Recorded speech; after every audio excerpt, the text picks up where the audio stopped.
All right, let's get right into it. Today we're bringing you a comprehensive explainer on what is officially set to be the largest sporting event ever staged on planet Earth. Yep, I'm talking about the 2026 FIFA World Cup. Now, if you thought previous tournaments were big, you really need to recalibrate your expectations for this one. We are talking about a completely unprecedented scale, a massive continent-wide footprint across North America, and a brand new format that literally changes the very fabric of the competition. So whether you're a die-hard football fan plotting out your absolute dream trip, or you're just kind of curious about how a mega event like this actually operates, you are in exactly the right place. Let's dive in. Section 1. The biggest tournament in history. 3. That is the magic number here. For the very first time in the history of the World Cup, the tournament is going to be co-hosted by 3 separate nations: the United States, Canada, and Mexico. Now sure, we've seen dual hosts before. Think back to South Korea and Japan in 2002. But 3 massive North American nations joining forces, that creates a truly unprecedented geographical footprint. And the core reason behind this historic 3-country bid is pretty brilliant. It leverages the existing massive infrastructure across the continent so it can easily accommodate the hugely expanded format we're about to see. It's almost like combining 3 completely different World Cups into one, with each country adding its own distinct flavor to the whole festival. Next up is 48. That is the number of national teams that will be competing. Up until now, we've been really used to a 32-team format. That's been the standard since way back in 1998. So this dramatic expansion means significantly more global representation than we've ever seen before.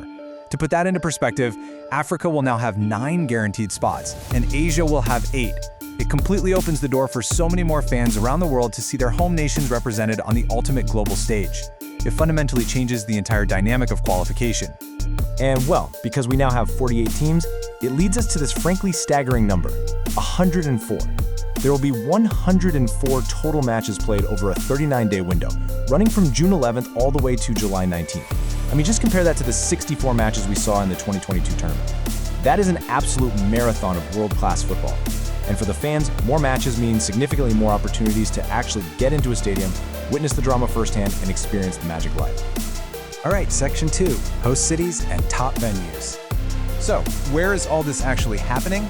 The action is spread out across 16 host cities. The United States is definitely doing the heavy lifting here, providing 11 of those venues.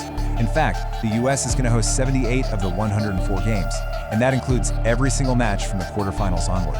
But do not overlook the neighbors. Mexico is providing 3 host cities, and by doing so, they become the first country ever to host the World Cup 3 times, which is an incredible historic milestone. And Canada brings 2 cities to the table, Vancouver and Toronto, marking a truly historic moment as they host their first ever Men's World Cup matches. Now think about the bookends of this whole event. The historic opening match kicks off on June 11th at Mexico City's legendary Estadio Azteca. I mean, this is football royalty, right? It's the exact same pitch where Diego Maradona made history. Then, you fast forward 39 days, and the grand finale takes place on July 19th at MetLife Stadium in New Jersey, just outside New York City.